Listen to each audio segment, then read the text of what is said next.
My family made me pay rent at 14 while they worshipped my brother, but when I discovered they stole $50,000 from my college fund to pay his debts. And my grandparents exposed them, and now I'm thriving at the top art university, while they lost everything. I'm 18 years old. I study art at the best university in the country, and I still can't believe I got here after everything that happened with my parents. I mean, when I say they treated me badly, I'm not exaggerating or being dramatic. They literally used me as their personal ATM while they idolized my brother Zachary like he was some god walking among mortals. I guess I should start from the beginning. When I was like 5 years old, because that was the moment I realized something was really wrong with my family. Although, of course, at that age, I didn't have the words to explain it. It was Christmas, you know? And I was super excited because there was this huge gift under the tree with my name on it.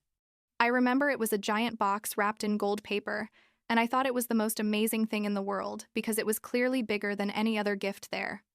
Zachary was 13 at the time and had asked for some video game or something. I don't remember exactly. The thing is, when it came time to open presents, I ran to that big box and was about to tear the paper when my father literally ripped it out of my hands. Like, he yanked it away from me and said, "Wait, I think this one is for Zachary." And I just stood there like, "What did you just do?" Turns out the gift was mine. It had my name and everything. But my father decided that since Zachary looked a bit disappointed with his gifts, he deserved to have mine. They gave me instead a cheap doll that they'd clearly bought last minute, and I cried the rest of the day while Zachary opened my gift like nothing had happened. But here comes the part that changed everything. My grandparents were there that day and saw the whole scene. My grandmother, may she rest in peace because she died 2 years ago, hugged me and whispered in my ear, "Don't worry, my love, we'll always be here for you." And they kept that promise in a way I couldn't even imagine. At that moment, a week after that horrible Christmas, I received a huge package from my grandparents. It was a playhouse for the yard, you know? One of those that look like dog houses but bigger and nicer. My parents were furious because they said it was too extravagant a gift and that my grandparents were spoiling me, but the truth is that playhouse became my refuge for years. I took it with me when I moved in with them months ago, and I still have it. It's like a symbol that someone did care about me when my own parents didn't. Let's fast forward a bit, because things only got worse as I grew up. When I was 13, my parents decided we needed to move to a bigger, more expensive house. The reason? Zachary was going to start college and needed an adequate space to come visit us during vacations. Yeah, you read that right. We moved to a house we could barely afford so my brother could have a nice room when he came to visit. I basically lived in a tiny room that was more like a closet with a window, but Zachary had a complete suite with his own bathroom and everything. My parents are both college professors, so they made good money, but we weren't millionaires either. And yet they decided to spend a fortune on this new house just for Zachary. That same year, for his birthday, or I don't know if it was Christmas again, I saved my allowance for months to buy Zachary a watch I'd seen that he liked. It cost like $200, which for me, at 13, was an absolute fortune. I wrapped it really nicely and gave it to him, and he seemed genuinely happy. He even hugged me and everything. But then my father saw it and said, "That watch is too much for her. She clearly stole it or did something inappropriate to get the money." He accused me of being a thief in front of all the extended family that was there, and took the watch away from Zachary to return it to the store. Zachary didn't even defend me. He just shrugged like, "Well, what can you do?" I cried so much that night that my grandparents, who again were present because thank God they always came to family gatherings, took me to their house for a week so I could calm down. But wait, because this is where things get really messed up. When I turned 14, my parents sat me down at the kitchen table and told me, basically, that I was old enough now to start contributing financially to the family. My mother said, "You're 14 now. It's time you learn responsibility and values. So starting tomorrow, you're going to work part-time and you're going to pay for your own expenses." And when I say expenses, I mean everything. My clothes, my school supplies, my food beyond the basics, my hygiene products, literally everything. Meanwhile, Zachary was still getting unlimited money from them for his college, his outings, his whims, whatever he wanted. The hypocrisy was so obvious it hurt, but what could I do? I was 14 years old, so I got a job at a coffee shop near my school. I worked like 20 hours a week after school and on weekends. It was exhausting.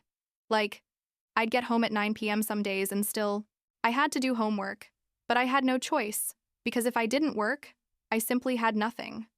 My parents literally stopped buying me new clothes, so I had to wear the same worn-out clothes for years until I could save enough to buy myself something. Meanwhile, I'd watch Zachary come home with bags of designer clothes my parents had bought him, and nobody saw anything wrong with that. Things reached an unsustainable point when my grandparents found out they'd put me to work. They went to the house and had a huge argument with my parents, like yelling and everything. My grandfather said something like, "You're abusing this girl. This isn't teaching her responsibility. This is exploitation." And my father responded, "She's our daughter and we decide how to raise her." So my grandparents gave them an ultimatum. "If you keep treating her like this, we're going to call social services." And my mother went hysterical, saying they had no right to threaten them. In the end, they reached a horrible agreement. I could keep working, but now I had to start paying rent for living in my own house. Yes, rent. At 14 years old. My grandparents tried to prevent it, but my parents basically said, either she pays rent or she moves out. And I didn't want to leave the school where I had my friends, so I accepted. I paid $300 a month in rent, which was like 60% of what I earned at the coffee shop.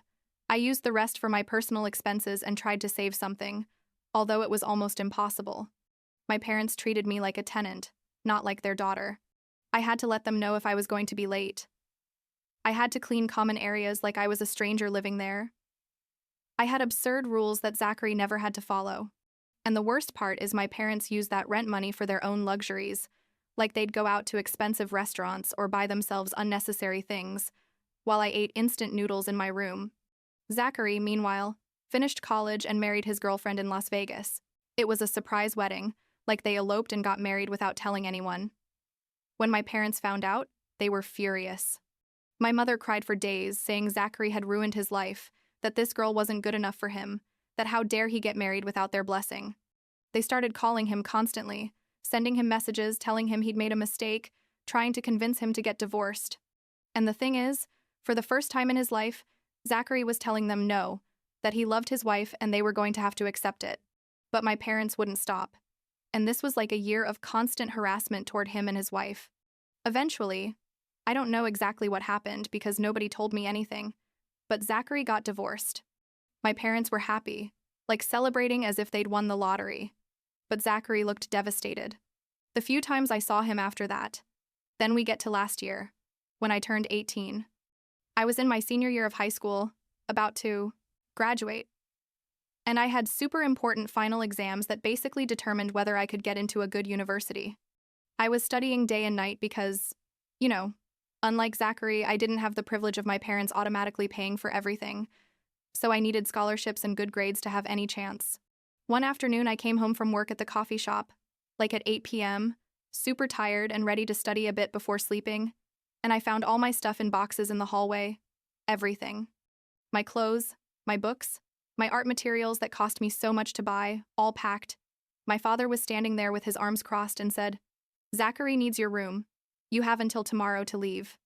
I couldn't believe it. I mean, I literally wasn't processing what was happening. I told him, "I have finals in 2 weeks. Are you seriously kicking me out right now?" And he just repeated, "You have until tomorrow."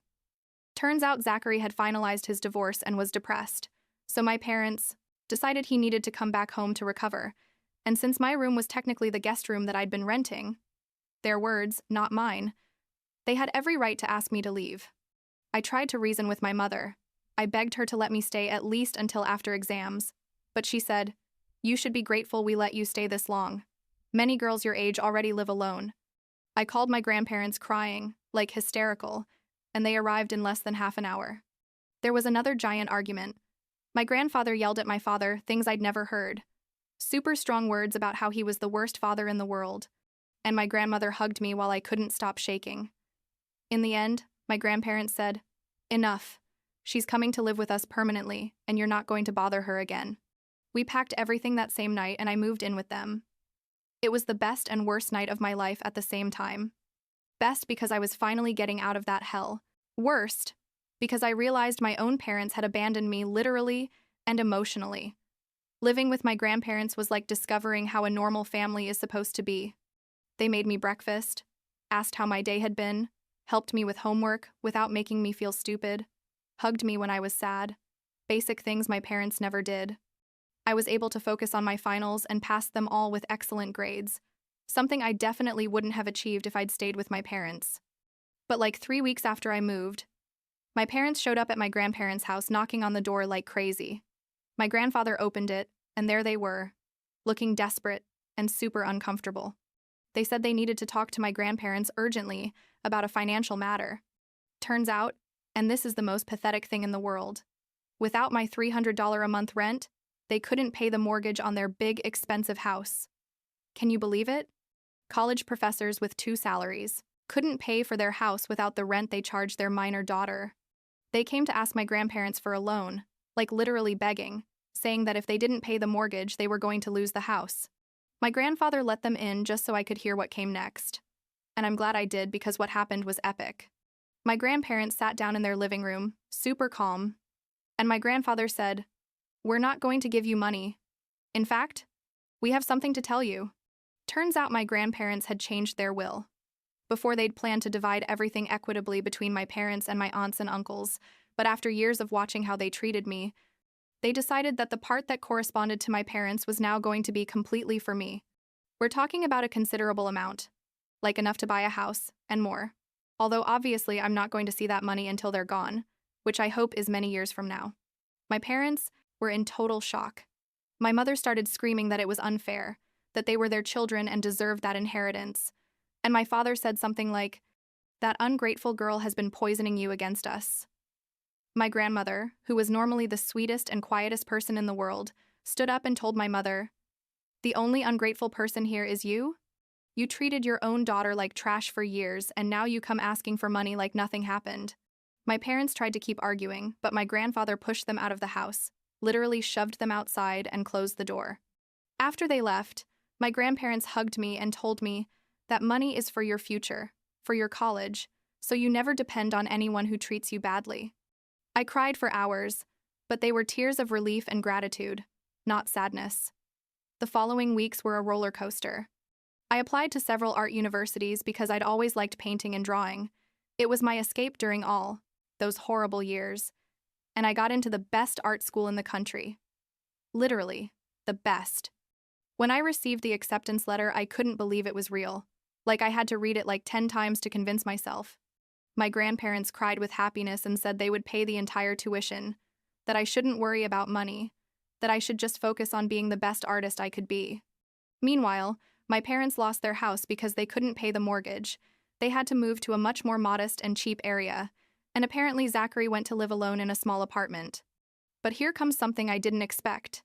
Like 2 months after I got accepted to university, Zachary contacted me. He sent me a message asking if we could talk, and honestly, my first instinct was to ignore him, but something told me to give him a chance. We met at a neutral cafe. Neither of us wanted to go to each other's place, obviously. And he looked bad. Not bad physically, but like tired, defeated. He wasn't the confident and spoiled Zachary, I remembered.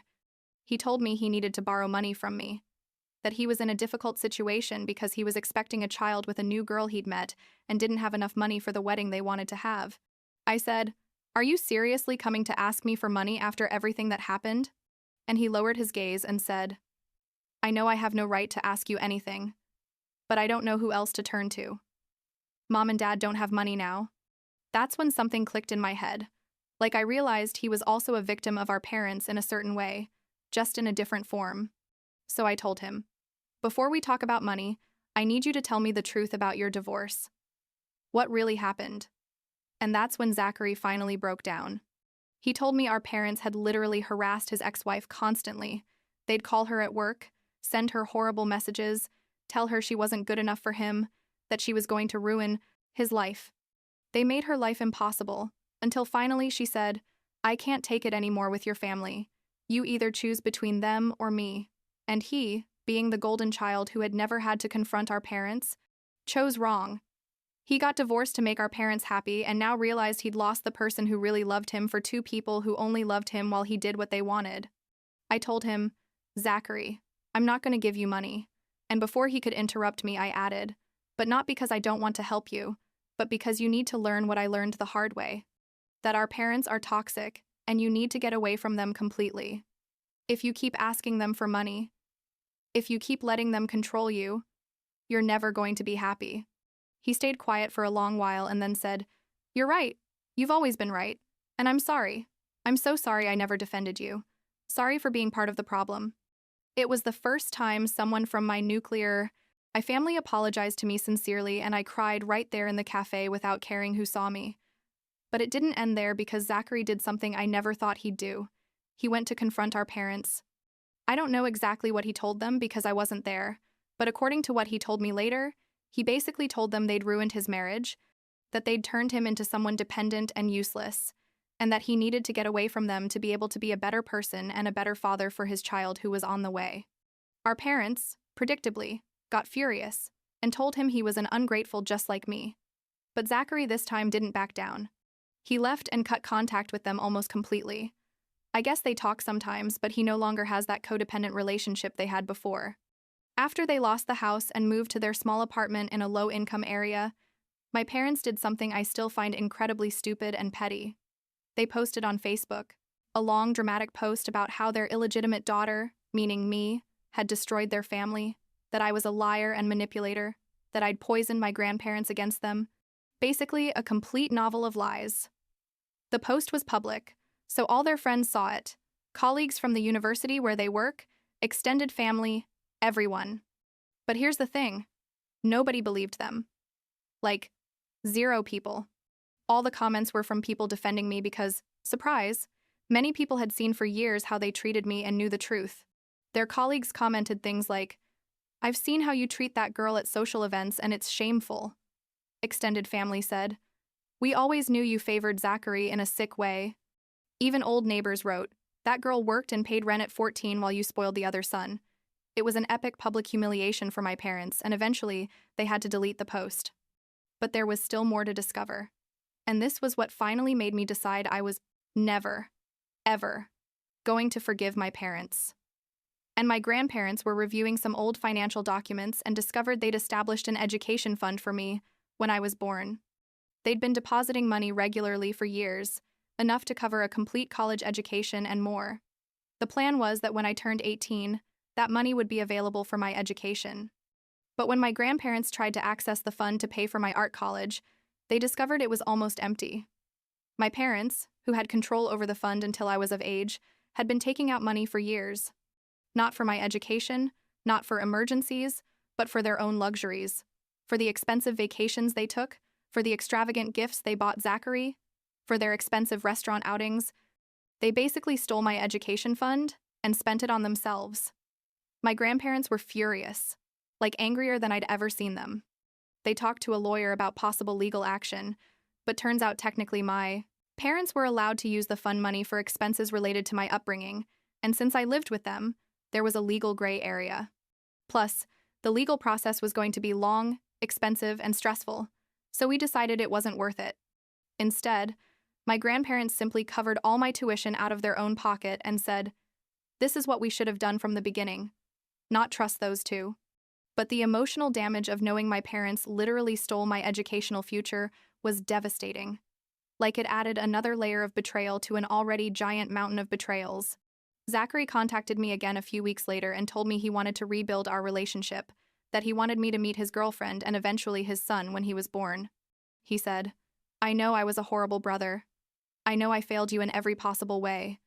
But I'm trying to be better, and I'd like us to be real family, not the fake toxic family we had before." And honestly, after thinking about it a lot, I decided to give him a chance. Not because I've completely forgiven him, because there's still resentment there, but because I saw he was really trying to change and get away from our parents' toxic patterns. Now we talk regularly. I've met his girlfriend, who seems like a genuinely good person, and I'm planning to be an aunt when the baby is born in a few months. As for my parents, I cut them off completely. I don't answer their calls. I don't read their messages. They don't exist in my life. I blocked their numbers, their social media, everything. At first, they tried to contact me through other relatives, sending messages like, "Your mother is sick and misses you," or "Your father wants to apologize." But I knew they were manipulations, so I asked all my extended family to stop being intermediaries. Most understood and supported me. Some thought I was being too harsh, But honestly, I don't care about the opinion of people who didn't live what I lived. Now, I'm in my first year of STZ Nabotiv college, and it's literally a dream come true. My professors say I have real talent, that I could have a serious career as an artist if I keep working hard. I live in a nice dorm on campus. I have incredible friends who treat me with respect and affection. I'm learning new techniques every day and creating art that really means something to me. My grandparents come visit me every 2 weeks or so. They bring homemade food and we stay chatting for hours. My grandmother always cries a little when she leaves because she says she's so proud of the woman I've become despite everything. I'm planning my first professional painting collection for an exhibition the university organizes for outstanding students, and I've already decided I'm going to dedicate the entire collection to my grandparents. Each painting is going to represent a moment when they were there for me, when my parents weren't. From that first playhouse when I was 5 years old, to the day they helped me move into the college dorm. I'm going to call it The Family You Choose, because I learned that family isn't just blood, it's whoever is there when you really need them, whoever lifts you up when you fall, whoever celebrates your successes without envy or conditions. Sometimes I still have nightmares about living with my parents, about paying rent in my own room, or about my father taking that Christmas gift away from me. I go to therapy at the University Health Center and it's helping quite a bit.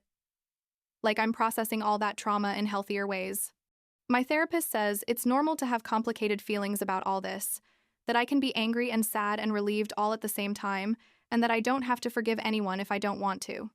That helps me a lot because there are always people who say, but they're your parents, you should forgive them. And the truth is, no. I don't have to forgive systematic abuse just because we share DNA. Zachary called me last week to tell me his son was born. He's a healthy, beautiful boy, and he asked if I wanted to meet him. I told him yes, but that I needed time, that I'm still processing everything and don't want to project my issues onto an innocent baby. He understood completely, and said that when I'm ready, he and his girlfriend will welcome me with open arms. He also told me our parents tried to go to the hospital when the baby was born, but he didn't let them in. He told them they weren't going to have access to his son until they could admit all the damage they caused and seek professional help, which probably will never happen because they're too proud. But I'm glad Zachary is setting boundaries. It means he's really changing, and that child isn't going to grow up in the same toxic environment we grew up in. The last time I heard anything about my parents was like a month ago, when a cousin told me my mother keeps telling anyone who'll listen that I'm a horrible daughter who abandoned them in their time of need. Apparently, they lost some close friends who got tired of hearing their constant complaints and victimization, and their reputation at the university where they work is damaged because people know how they treated their children. Part of me feels sorry for them. Like, imagine getting to your 50 seconds and realizing you lost both your children and your reputation for being controlling and abusive. But most of me just feels nothing. It's like they're strangers I know by sight, but who have no real impact on my life. I'm focused on my future now, on my art, on my studies, on the healthy relationships I'm building with Zachary and with my grandparents. Next semester, I'm going to take a sculpture class I'm super excited about. And I also enrolled in an exchange program that would take me to Italy for a summer to study Renaissance art. My grandparents already said they're going to help me with the travel costs, because they want me to have all the opportunities my parents never gave me. Sometimes I stop and think about how different my life would be if I hadn't had my grandparents. And honestly, I don't know if I would have survived emotionally. They saved me in every way a person can be saved. I guess if there's anything I learned from all this, it's that you should never stay in a place where they don't value you, no matter if it's family, work, friendship, or whatever. Life is too short to spend it trying to earn the love of people who are never going to love you the way you deserve. And I also learned that it's okay to walk away from toxicity, that it doesn't make you a bad person to cut ties with people who constantly hurt you, even if those people gave you life. At the end of the day, you decide who your family is, who deserves to be in your circle, who has access to your energy and your love. And I decided my parents no longer deserve any space in my life. And that decision has given me more peace than I ever had living under their roof, paying rent for existing.